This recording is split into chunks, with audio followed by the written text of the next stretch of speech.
ብዙ ጊዜ የዚህ አይነት ነገሮች ሲደጋገሙብህ የምትለማመደው የስሜት ማመጣጠን እንትን አለ። ከዛ በተረፈ እንደ ዜጋ ደግሞ መከልከሉ ተገቢ አይደለም።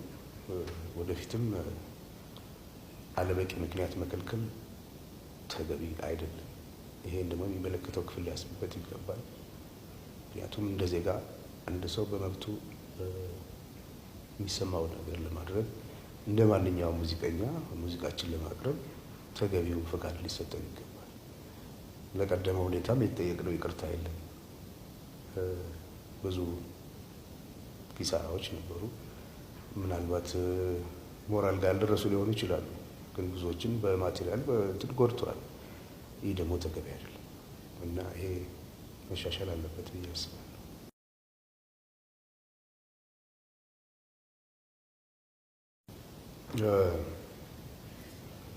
ከምንም በላይ አንድ ሕዝብ እንደ ሀገር ሲኖር ብዙ ጊዜ የተለፋበት የተቀባበለ የትውልድ ቅብብል ውጤት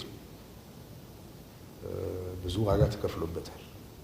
በተለይ የኛ አባቶች የከፈሉት ዋጋ እንደዚህ በቀላሉ የሚጠቀስ አይደለም። በጣም ጨዋ ሰዎች ነበሩ። በጣም ግንዛቤያቸው ሰፊ ነበር። የመረዳት አቅማቸው ከፍተኛ ነበር። በጣም የሰለጠኑት አገሮች ላይ ያሉት ሰዎች ጭንቅላት የሚፈትሽ ስራ ነው የሚሰሩት የነበረው።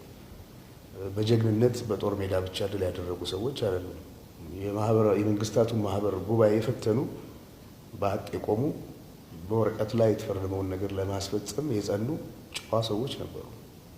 ፈትሸዋቸዋል፣ በርብረዋቸዋል። እነዛን ሰዎች እኮ እንዲህ አይነት አባቶች ክብር ሳይሰጣቸው የምንኖርበት ሀገር ላይ እንዲህ አይነት ልጆች ሊፈጠሩ አይችሉም። የሰው ዕዳ እየበላን ሀገር ለማስቀጠል አይቻልም። ይሄ ነው እንደ ሀገር የገጠመን ችግር ብዬ የማምነው። ወጣቶች ወዴት እንደሚሄዱ የሚያሳይ ደግሞ ያለፈው ክፍል እነሱ ላይ ያተኮረ አካሄድ የለውም እና መጀመሪያ ሀገር ማዳን ነው ቅድሚያ የሚሰጠው ነገር። ሁሉ ነገር ቅደም ተከተል አለው። የመጀመሪያው ምንድን ነው? ኢትዮጵያዊነትን ማዳን ያስፈልጋል። ኢትዮጵያዊነት ካልዳነ ማንም የሚኖርበት ሀገር አይፈጠርም እዚህ ቦታ ላይ። ስለዚህ ኢኮኖሚያዊ ለውጥ ሊመጣ የሚያስፈልገው ነገር ለማድረግም ህዝብ መተባበር አለበት። አድዋ ላይ በአንድ ላይ ያዘመትከውን ኃይል በዛ ኃይል ወደ ልማት ለማሳተፍ ይቻላል። መንገዱም ይሄ ነው እና እንደዚህ አይነት ያካሄድ ጉድለቶች አሉ። ሁለተኛ ልጆች ተምረው ተሻሽለው መለወጥ ይፈልጋሉ። ወጣቶች መንገድ የሚያሳያቸው ይፈልጋሉ እና የሚያሳዝን ትውልድ ነው። የዛ ትውልድ አካል ስለሆንን ነው በዚህ አይነት ጉዳይ ላይ እንድናተኮር ግድ የሆነው እና ለወደፊቱ ለሀገር የምመኘው ኢትዮጵያ ልጆቿ የተባበሩባት ሀገር፣ ለሀገር የለፉ ሰዎች የሚከበሩበት ሀገር፣ ለሀገር የለፉ ሰዎች ሲከበሩ ለሀገር የሚያስከብር ስራ የሚሰሩ ልጆች መፈጠር ይችላሉ። ከምንም በላይ ግጭቶችን አስወግደን በይቅርታና በምህረት በፍቅር በአንድነት ይሄንን መሰረት ያለው ህዝብ ወደ ዘላቂ ጉዞ ለመውሰድ ትልቅ መነቃቃትና መነሳሳት ያስፈልጋል እና ኢትዮጵያዊነት ሩቅ ነው እና የሁላችን ኑሮ መሻሻል አለበት።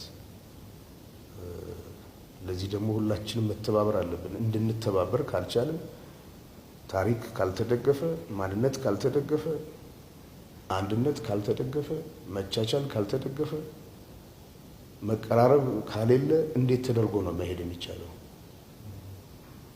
አፍሪካን አንድ ለማድረግ የሞከረ ህዝብ ለራሱ አንድ መሆን አቅቶት ስቃይ ውስጥ ነው ያለው በአሁኑ ሰዓት። በሚያስገርም ሁኔታ ዩናይትድ ስቴትስ ኦፍ አሜሪካ የሚባል ሀገር ቁጭ ብለው የተባበሩ ህዝቦችን ዋጋ የተካፈሉ ገና እዚህ መብላት ያቃትን የራሳቸው ወገኖች ላይ እንደገና መከፋፈልን የሚሰብኩ ሰዎች አሉ። መብታቸው ሊሆን ይችላል። አደገኛ መሆኑ ግን ሳይነገር አይታለፍም። ስለዚህ እኛ ሰላም እንፈልጋለን፣ አገራችን እንወዳለን። ኢትዮጵያዊነት ቀለሙ እንዲዘባረቅ ተደርጎ እንደቀረበው አይደለም፣ ረቂቅ ነው፣ የሚጠቅም ነው። ለእኛ አይደለም ለሌሎችም የሚጠቅም ነው እና አይደለም ኢትዮጵያኖች ተባብረው ለኛ መሆን ብቻ አይደለም፣ በጽኑ እንቅልፍ ለወደቀው ለሰፊው አፍሪካም ትልቅ አቅም የሚሰጥ የሚያፈናጥር ህዝብ ነው። እንዳይራመድ ሆኗል። ይህን የማዳን ደግሞ የኔም የእናንተም ሁላችንም ተግባር ነው ብዬ አምናለሁ።